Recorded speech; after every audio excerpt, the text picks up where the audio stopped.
in verse 3, what we read is it's like dew of Hermon which falls on the mountains of Zion. For there the Lord ordained his blessing, life forevermore. You know, if I'm going to be honest, I will say that for many decades of my Christian life, I thought the dew of Hermon was about a person. I didn't understand it at all until I realized that it's Mount Hermon. Now, some of you probably have always known that. I did not always know that. But Mount Hermon is in the northern part of this region and was a high peak that would have had dew and rain and moisture. And Mount Zion is in the southern part and was dry and arid and lower.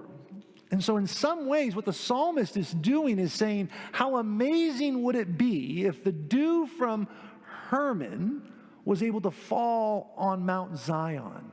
That the renewal of this dry and arid place came from somewhere else. That's how amazing it is when people live together in unity. That's how good and pleasant it is. Right? It's this really powerful image that then speaks about God's blessing, life forevermore. Because the psalmist anticipates the solidarity and harmony of all humanity as it lives without defensiveness in a creation benevolent enough to care for itself, for all. I was thinking about that sort of harmony as some of you are a part of the Interfaith Interconnect. Our church has been a part for decades, not just of the Interfaith Backpack Project, but also Interfaith Interconnect, which really tries to foster dialogue and conversation amongst people of different perspectives and faith traditions. And this Wednesday at 7 o'clock, Interfaith Interconnect is going to have its first in-person gathering in years at St. Charles Catholic Church in the southern part of Livermore. It's going to be a great time together. And within that, I was connecting with Rabbi Larry and Father Kwame about the blessing of the grapes. We were talking about this Interfaith Interconnect. We're talking about the blessing of the grapes. It's one of the real hardships of my job to, at times, bless the harvest here in the Livermore Valley. Pastor Josh is going to be doing that this year. But as Father Kwame and Rabbi Larry and I were talking, we regularly talk about how awesome it is that when you go to the blessing of the grapes, we all three show up, and inevitably it's a priest, a rabbi, and a minister showing up. Exactly, it's made for a joke. And so we always laugh about that because we love the friendship, we love the connection that we have, but we also sometimes chuckle about how we see some things differently. Like we see Jesus a little differently. We see the Pope pretty differently. And we don't try to pretend like we're all the same, but we honor and we sort of delight in the perspectives that we all bring to this life of faith that we're living. And Psalm 133, I think, grounds us in the reality that illustrates. It grounds us in the reality that we're called to unity, not uniformity.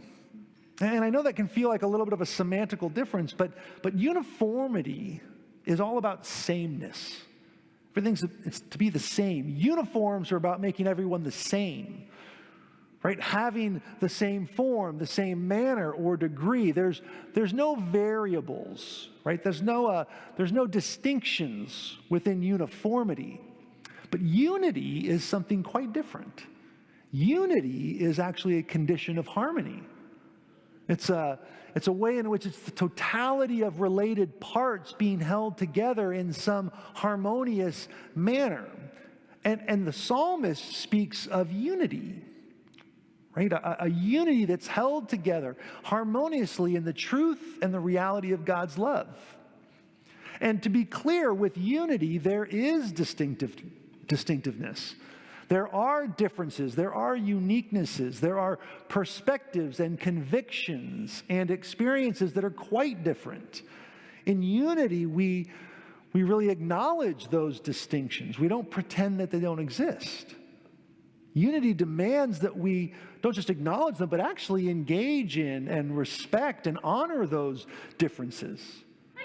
And for followers of Jesus, what we know is that faith is not simply an individual or intellectual exercise. Faith invites us, maybe even expects us, to live in a community where we honor, understand, allow to exist together some of those distinctions that people bring, that we bring, which is where it can get a little bit tricky, right? Because as soon as we talk about honoring distinctions and differences, we all probably realize that we're talking about something very different than this world that we're living in right now. A world that so quickly and easily gravitates towards trying to create uniformity, demanding that everyone be the same, demanding that everyone say the same thing or vote the same way or see issues from the same perspective. And yet that's not at all what Scripture ever calls us to create. The beauty of what it means to be God's people is found in the unity that acknowledges the distinctiveness of each one of us, the community's parts. It really is one of the values of our church. It's not always easy. It'd probably be a lot easier to try to make a church uniform as opposed to united. But we really are trying to find ways to honor the faithfulness of different perspectives, to allow for the distinctiveness of the gifts that we bring as we try to faithfully be about the ministry that God has entrusted to us, to create a space for different perspectives and different experiences and expressions of faith. Psalm 133 orients us to the truth of God, which is the blessedness of unity, siblings being connected to and woven into this larger community. And when that happens, what Psalm 133 says is it's pleasant and it's good. Now, I was thinking about an image for community, and you're going to have to stick with me on this one because a friend of mine has opened a brewery in the South called the Flying V.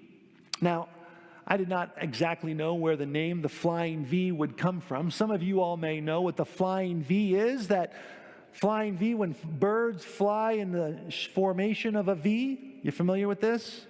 Right? Well, evidently, I asked him, well, how is that the name you chose? And he said, oh my gosh, it's so hilarious. The science behind the Flying V is amazing. And I went, what? Okay, I'll ask, what's the science behind the Flying V?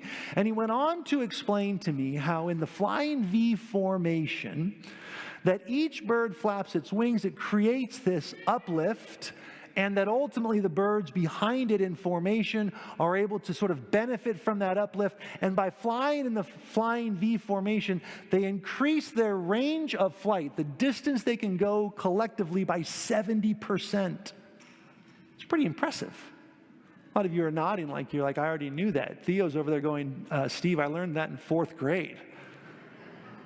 Easy, Theo. We'll be okay.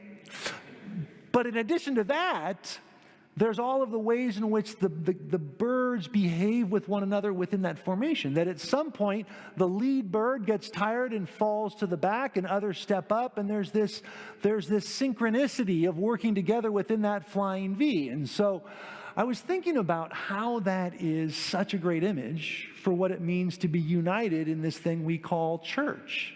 That there is something powerful about people who share a common direction and a sense of community coming together in a way that allows us to move forward in ways that are more impactful, more in sync, so that we might experience and express God's love in more tangible ways. That's really what we want to be as a community. United in that hope that doesn't eliminate the distinctiveness of each one of us, but holds that distinctiveness within the harmony of God's love for each one of us. And that's ultimately why we celebrate communion. We don't do it because it's this ritual that has been done for